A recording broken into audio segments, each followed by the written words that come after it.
Você foi cirúrgico, falou isso antes de todo mundo, né? Porque o Flamengo ele tá apostando o presidente, ele tá apostando num modelo em que quer ganhar título. Exatamente. A gente não pode ser hipócrita e falar assim, é ruim pro clube. Não, o clube vai ganhar título, vai cantar campeão. Mas eu acho que assim, ser agressivo desse jeito, eu acho que não é bom pro futebol brasileiro e nem bom pro Flamengo. Eu acho que teria que ter uma vaga ali, pelo menos para um jogador ou dois jogadores da base, ser titular do time para desenvolver o menino para depois poder ser vendido. O Wesley foi vendido também, foi para o Roma, mas é um jogador que o Flamengo fala assim, ó, saiu daqui do Ninho do Urubu, tá representando o Flamengo fora, veio a base do Flamengo, como ele fez com o Vini Júnior, como fez com o Paquetá. Eu acho que ir agressivo desse jeito, só pensando em título, não é bom pro Campeonato Brasileiro. Mas se é um modelo que ele quer acreditar, que ele acredita que ele é bom, pelo menos ele tem uma ideia. O torcedor não pode reclamar disso. A gente não sabe o que quer. O cara tem uma ideia. O cara vai abrir o bolso, vai contratar e quer título. Não está se importando se vai revelar jogador ou não. Agora, a única coisa lá no final é aquilo que você falou. Se o Flamengo, a política do Flamengo, a metodologia do Flamengo depende exclusivamente de resultado. Se você não for campeão de tudo, ela fracassa. O Palmeiras ainda tem outra situação. A política do Palmeiras depende da formação de jogador.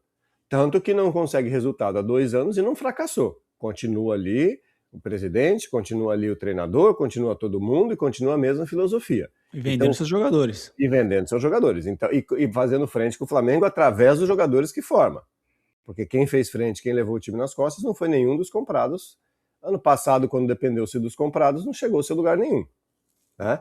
Era a época de Estevão que se chegava, era a época de Hendrick que se chegou. Então, essa diferença de política serve como um case para o futebol brasileiro. Porque qual é, né, Renato? A gente tem que começar a conversar aqui do futebol, da parte técnica. Qual é o correto para os clubes começarem a desenvolver? O foco no profissional está maravilhoso, só que se todo mundo tiver isso, como é que o brasileiro vai formar jogador? Não vai mais formar jogador. Mas então se formar jogador não vai ter mais como competir com os times grandes então você tem que encontrar um equilíbrio. Eu acho que o equilíbrio, quem está tentando encontrar é Palmeiras e Cruzeiro. O Flamengo não está nem tentando disfarçar, que não faz a menor questão de encontrar esse equilíbrio. E aí nós vamos encontrar lá pela frente, ver se essa estratégia do Flamengo ela é de sucesso ou não, dependendo do resultado. O Flamengo e Palmeiras está se desenhando no Barcelona e Real Madrid, né? Definitivamente. O Barcelona que desenvolve jogadores, a gente pode falar isso, né? Revela jogador, e o Real Madrid que compra estrelas, né? De vez em quando aparece um jogador da base, mas o Real Madrid compra mais estrelas do que puxa jogador da base, e o Barcelona mais jogadores da base, né? Aquela também categoria de base dele, com a metodologia deles, e poucos jogadores estrelas, compra pontual, Lewandowski, o resto é maioria da categoria de base, o Pedri base, e a Lamine Yamal base, e por aí vai. A gente teve também fora, vamos aproveitar que estamos falando de fora, a final foi a final mais maluca da história do futebol. Eu vi, cara. Nossa. Marrocos versus Senegal. E aí eu tava aqui, ó, aos 92 do segundo tempo, o Senegal marca um gol. Legítimo. Mas é anulado sem verificação no VAR. Legítimo. Aí aos 98, o Marrocos sofre um pênalti. Legítimo também. Legítimo, mas aí após a intervenção do VAR, contato na área, pênalti. 15 minutos de atraso, porque a seleção do Senegal, ela sai do campo, que fala que não vai jogar mais, que foi o roubo. Falou, foi o roubo, sai do time de... Diga-se de passagem, não é pela chamada do pênalti, VAR. É a intervenção do VAR ter feito um e não ter feito o outro.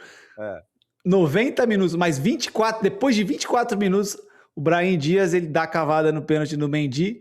O Mendy já defendeu uma dessa do Agüero igualzinha, ficou mérito do goleiro, porque tem que ter culhão para ficar também. Ficou no meio e pegou o pênalti. Aí 4 minutos acréscimos, Papagaie, deve ser o nome. Coloca o Senegal na frente e eles são campeões. Que loucura de jogo, hein? Não, eu tava vendo o jogo. De manhãzinha, que gosta de madrugada, eu tava vendo. Porque minha filha acorda de manhãzinha, eu falo, o que eu vou fazer? Aí eu coloco, que jogo que tá tendo? Pô, final, vamos ver. Ó, eu vou ser bem sincero pra você. Tentaram o Marrocos. Vamos lá, eu vou analisar o jogo que eu vi o jogo, tá? O Brasil vai ter dificuldade contra o Marrocos. Estavam faltando alguns É uma jogadores. seleção forte, a seleção forte. O Marrocos ainda está faltando alguns jogadores, não estava com todos os seus jogadores lá, principais, e o Marrocos amassou o Senegal 90 minutos. Tá? Amassou, era um atrás do outro. Pum, pum. Aliás, amassou todo mundo que jogou. Jogou contra todo mundo, estou acompanhando. Tudo bem que é em Marrocos, está sendo em casa, estão jogando em casa. Mas enfim, foram lá e amassaram o Marrocos 90 minutos. Amassaram o Senegal. Desculpa, Senegal 90 minutos.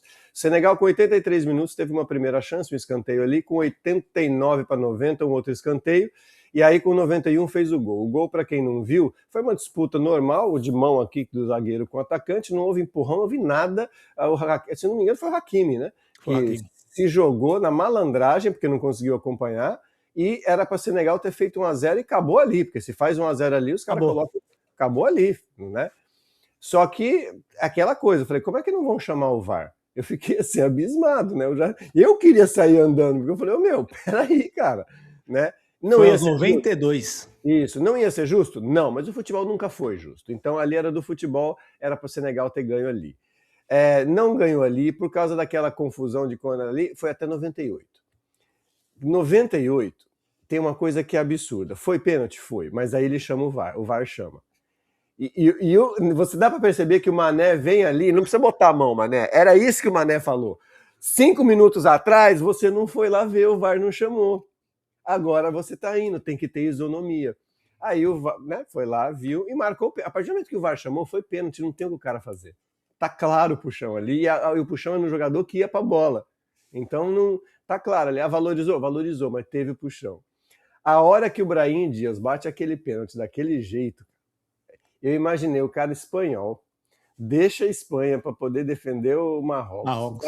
E vai lá em casa, no Marrocos, só tinha que fazer o gol para acabar e faz aquela papagaiada lá, que eu não sei porque que o jogador ainda fica fazendo isso, porque se o dia der errado, o resto da sua vida... Eu acho que o bicho tá pegando para ele, tá? Então, eu acho também. Mas aí vai o papagaio, quer dizer, ganhou no final das contas quem mereceu? Pelo contexto? Sim, porque já era para Senegal ter ganho lá atrás. Ganhou quem mereceu pela performance durante todo o jogo? Não. Mas o futebol não é assim. Então, futebol não é assim. Pode bola na rede, meu amigo. Tem um ponto que é muito importante. E aí entra a FIFA e a gente tem que também só deixar a minha opinião clara. Eu não sou a favor de misturar futebol com... Eu e muita gente de misturar futebol com política. Eu não era a favor de você punir os atletas russos, porque é a mesma coisa de você, vamos supor, ir lá punir a seleção da Venezuela. Não quer dizer que todo mundo concorde com o governo russo, com a política russa. Eu conheço muitos jogadores, você deve conhecer também, que jogam na Rússia, que jogaram na Rússia, que conhecem diversos jogadores russos, e nenhum deles apoia essa situação de invasão, de guerra, disso, daquilo. Só que eles estão sendo punidos, não podem jogar a segunda Copa do Mundo por conta disso. Aí agora estão querendo... A FIFA fez um comentário que pode punir ou excluir Senegal da Copa do Mundo porque eles saíram de campo durante 5, 10 minutos. Pô, a primeira coisa que é mais importante é, você tem direito de errar, mas eles reconheceram o erro, voltaram e ganharam dentro de campo. Então você não tem que punir ninguém. Se alguém que você tem que punir é o cara do VAR que chamou um e não chamou outro. Para começar a história. Agora, se a FIFA for lá, punir a Rússia, punir o Senegal e deixar os Estados Unidos sediar a Copa, com tanto que os Estados Unidos está fazendo de coisas no mundo pior que a Rússia e o Senegal, aí vai acabar tendo um boicote europeu. Essa Copa vai acabar... Vai acabar mal. Já está se desenhando para acabar mal. Né? Porque, assim, a gente vê, infelizmente, o que eu vou dizer é da parte desportiva. A fraqueza do COI, tá? Não vou dizer que assim, fraqueza, mas vamos colocar assim, o que eu vou dizer agora em relação a isso é a falta de posicionamento do COI e da Copa e da FIFA, para mim, são patéticos. Porque você poderia soltar assim, olha, estamos observando a situação com cautela, caso não mude, teremos que mudar a sede da Copa de 26 e da Olimpíada de 28. Se você solta um comunicado desse, o pessoal do Comitê Olímpico e o pessoal da FIFA, você já imagina a pressão popular que ia se colocar no país aqui para parar com essas coisas políticas? Iria ter uma pressão absurda. Absurdo, o pessoal ia para a rua e ia falar, não, chega, pô, deu, para. Então, assim, eu acho que, primeira coisa, eu não sou a favor nem contra, não estou aqui criticando o presidente nenhum, longe de mim estar fazendo isso, eu não estou falando de política, Mas eu acho que essa deixa da FIFA que eu li hoje cedo, espero que não aconteça, porque ficar misturando política com futebol e escolhendo aonde você mistura e aonde você não mistura é muito chato. Tá muito delicado já. O delicado. mundo já Exato. tá muito. Tem um lado daqui, um lado dali. Se você não é do lado de lá e lado daqui, você já tem briga.